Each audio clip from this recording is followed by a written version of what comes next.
Craig de la Crique est un dessin animé de Cartoon Network qui a débuté en 2018 et compte 5 saisons. Craig de la Crique est en passe de devenir une sorte d'icône des dessins animés de cette nouvelle ère. Qui on appelle quand le danger se ramène et qu'il y a des mystères à l'appel. Nous pouvons commencer à parler du dessin animé. Ce dessin animé a 3 personnages principaux, Craig, Kelsey et JP, c'est-à-dire Juan Pablo. Les 3 garçons se retrouvent tous les après-midi d'été au crick pour jouer et s'amuser en plein air avant l'heure du dîner. Craig et ses amis sont confrontés à des défis et à des obstacles, comme la confrontation avec le roi Xavier, qui pense que l'endroit lui appartient. Xavier tente d'affirmer sa domination sur la région et de faire face à la complexité de la croissance. Tout au long de la série, les 3 amis rencontrent une variété de personnages excentriques et se lancent dans des aventures imaginatives, comme combattre des créatures mythiques, résoudre des mystères et s'engager dans des parties épiques de Capture ton fanion. Mais ils apprennent aussi de précieuses leçons de vie sur l'amitié, le travail d'équipe et l'importance de la créativité et de l'imagination. Bien sûr, ils ne sont pas seuls, car tous les enfants de la ville font la même activité les après-midi d'été, créant ainsi une sorte de mini-société, où il y a même un kiosque appelé l'Arbre du Troc, tenu par une fille nommée Kit. L'Arbre de Troc est un poste de traite et un centre d'activité, attirant tous les enfants qui peuvent y échanger des choses contre des collations, des médicaments et des fournitures. Au cours de la première saison, l'accent est mis sur l'intégration des personnages secondaires et la création d'un sentiment de sympathie à leur égard, ainsi que sur l'approfondissement des aspects caractéristiques des 3 personnages principaux. Au cours de la série, nous voyons se former la personnalité de Craig, le leader, qui est obsédé par la création d'une carte des lieux, qu'il achève au fil de la série. Kelsey, quant à elle, apporte sa volonté et ses sacrifices à l'équipe en tant qu'esprit guerrier. JP, quant à lui, reste un garçon timide et doux, mais il sera un élément crucial au moment décisif. Mais avant de parler de ce moment, nous devons parler un peu de la 2e saison, où commence une histoire que vous ne remarquerez peut-être pas au premier abord.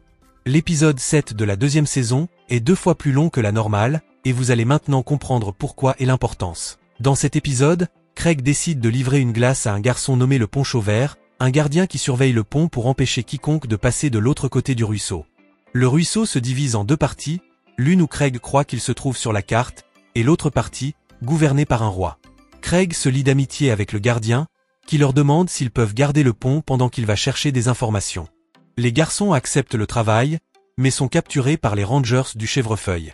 Un duo étrange qui me rappelle beaucoup la Team Rocket de Pokémon. La Team Rocket, plus rapide que la lumière. Alors, rendez-vous tous, ou ce sera la guerre. Miaou, oui. Ils volent le sac de Craig et l'apportent au roi Xavier. Après diverses péripéties, le Poncho Vert les sauve et les déguise pour échapper à la garde royale. Nos amis entreprennent alors un voyage pour récupérer la précieuse carte, car avec elle, le pouvoir du roi pourrait menacer l'autre côté de la crique d'une invasion imminente. Ils parviennent à récupérer la carte auprès des gardiens du Chèvrefeuille. Mais ils finissent par être capturés et amenés au roi avec leur butin, espérant une récompense à la hauteur de leur capture, comme le titre convoité de meilleurs amis du roi. Malgré leurs efforts, le roi Xavier se contente de les remercier, sans plus. C'est à ce moment que se produit le premier affrontement entre Maya et Kelsey, une rivalité sur laquelle nous reviendrons plus tard, mais pour l'instant, le groupe s'échappe enfin avec la carte. Cette histoire sera mise en veilleuse pour l'instant, et parallèlement s'ouvre une autre intrigue intéressante dans cette série, à savoir celle des ancêtres de la crique. Tout commence lorsque 3 amis décident d'explorer un certain endroit de la crique. Mais au cours de leur voyage, ils tombent sur un rocher qui, en s'asseyant dessus, les fait tomber dans une sorte de grotte. Après enquête, ils découvrent que la grotte est en fait celle des fondateurs de la crique, la grotte des premiers enfants jouant en 1976. Ils y trouvent une lettre qui semble être une ancienne langue espagnole, mais qui est en réalité un code de symboles que Craig déchiffre. Le message révèle qu'en ces temps anciens, il existait un jeu appelé « Capture ton fanion », qui a tellement dérapé qu'il a porté atteinte à la société des enfants de l'époque, au point qu'ils ne pouvaient plus y jouer. Dans la grotte, le groupe trouve une carte avec les lieux anciens et emblématiques de la crique.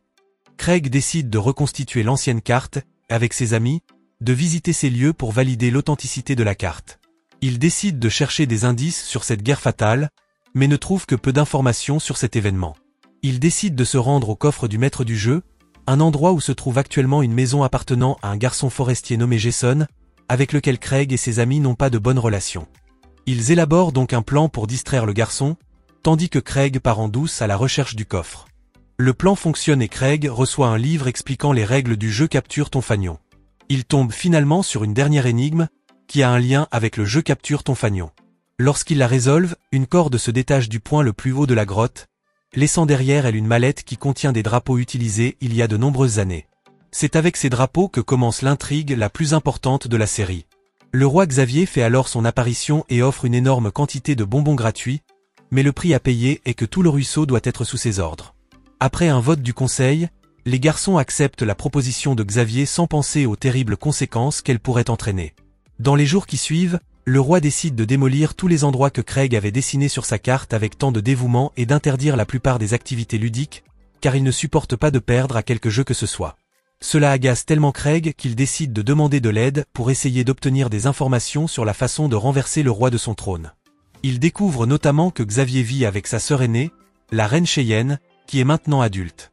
Cheyenne a laissé le trône à son successeur. Il retrouve ensuite le frère aîné de Xavier, Kenneth, l'inventeur de la royauté de la crique, qui leur explique comment cette tradition est née et comment elle a été déformée au fil des ans, pour aboutir au niveau de tyrannie actuel. Le groupe d'amis lui demande s'il peut dénoncer Xavier à ses parents pour tout le chaos qu'il provoque, mais Kenneth explique que cela n'aurait aucun sens, puisque la raison pour laquelle son jeune frère est tel qu'il était, c'est parce que leurs parents ont toujours cédé à ses moindres caprices. Craig décide que le seul moyen de rétablir la paix est un jeu dont l'enjeu serait la domination totale de l'endroit.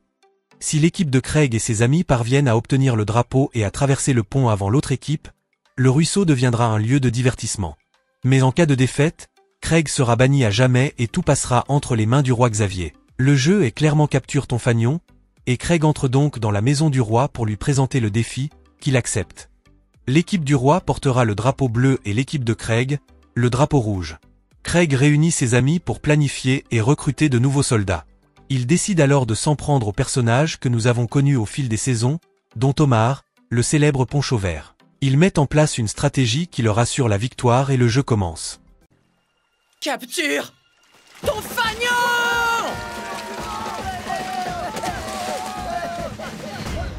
Ils doivent jouer offensivement pour gagner, mais quelqu'un doit défendre le drapeau rouge, et pour cela il y a JP avec un groupe d'enfants, tandis que la puissante guerrière Maya défend le drapeau du roi. Comme vous le pensez, elle n'a aucune difficulté à s'emparer du drapeau rouge et commence son retour de l'autre côté du fleuve. Les équipes d'Omar et de Kelsey battent les gardiens et conquièrent l'une des bases du roi, mais le drapeau n'est pas là. Ils retournent alors sur leurs pas pour empêcher Maya de revenir avec le drapeau rouge. Ils doivent l'affronter dans le seul but de lui faire perdre du temps, jusqu'à ce que Craig revienne avec le drapeau bleu pour remporter la partie. Comme prévu, le plan échoue sur tous les fronts. Il ne reste plus que 3 membres de l'équipe rouge, Omar, Kelsey et Craig, qui se rendent chacun à la base où le drapeau du roi est censé se trouver. Craig finit par trouver le drapeau, qui se trouve sur la cape de Xavier. La bataille entre Kelsey et Omar contre Maya a commencé, qui a réussi à l'arrêter en permettant à Craig de passer et de donner la victoire à l'équipe rouge, puis de donner le coup de grâce au roi Xavier une fois pour toutes. Craig trouve ensuite une sorte de cube. Il s'agit d'un puzzle de 26 pièces avec une carte au trésor sur les faces. Il appartenait à l'origine à Kenneth, lorsqu'il était roi de la crique. Il a divisé le cube en morceaux et les a dispersés en partant. La carte au trésor mène au cœur de la forêt, un trésor inconnu inspiré de l'anime préféré de Kenneth. Craig et ses amis partent à la recherche des différents morceaux du cube, éparpillés dans le ruisseau, pour découvrir le mystérieux trésor. Lorsqu'ils trouvent le 14e morceau dans une grotte, il est volé par un mystérieux personnage à la capuche rouge, qui s'avère être Xavier lui-même, revenu pour se venger. Il découvre cependant que Xavier a bon cœur et qu'il voulait seulement être accepté par les autres et avoir beaucoup d'amis sincères. Ils finissent par résoudre la carte en assemblant toutes les pièces du cube. Tout le monde se prépare et se met en route pour ce voyage difficile au cœur de la forêt. Ils finissent par passer sous la cascade et atteignent un endroit secret, où Xavier les trahit à nouveau et leur annonce l'arrivée du mal. Dans le dernier épisode de la saison 5, nous apprenons la raison de la trahison de Xavier, qui explique qu'il veut être leur ami, mais que les autres ne lui donnent aucune chance et pensent que Xavier va les trahir. Xavier trahit donc Craig qui tente de lui dire que s'il devient roi de la forêt, il ne sera pas son véritable ami. Xavier, cependant, révèle aux autres le véritable secret de Craig.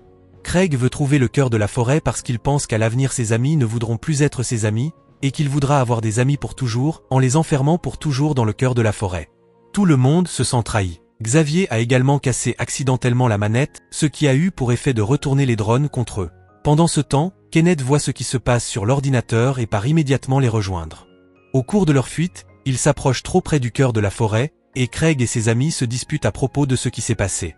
Kelsey et JP disparaissent à cause des explosions lors du conflit avec les drones, Puis un monstre géant sort des bonbons à cause des explosions, mais Craig est sauvé in extremis par Bernard. Kenneth arrive avec la voiture et détruit les monstres. Finalement, Craig se présente au cœur de la forêt et lui fait part de son chagrin suite à la disparition de Kelsey et JP. Il sait qu'il doit sacrifier ce qu'il a de plus précieux pour demander au cœur de la forêt d'exaucer son vœu. Il sacrifie ce qu'il a de plus précieux, sa carte, et veut ramener ses amis et tous les autres enfants. Enfin, grâce au pouvoir du cœur de la forêt, Kelsey et JP reviennent et s'embrassent. Maya et Omar arrivent à leur tour et disent que Xavier s'est sacrifié pour les sauver. À la fin de l'épisode, ils s'embrassent tous et deviennent amis. J'ai raconté les moments les plus importants de Craig of the Creek, mais comme la saison 6 est toujours en cours de diffusion, je n'ai pas pu la raconter, mais si cette vidéo obtient 1000 likes, je ferai aussi la vidéo de la saison 6. J'espère que vous avez apprécié ce récapitulatif. Si vous avez aimé la vidéo, n'oubliez pas d'aimer, de vous abonner et de commenter l'émission que vous voulez voir dans le prochain récapitulatif.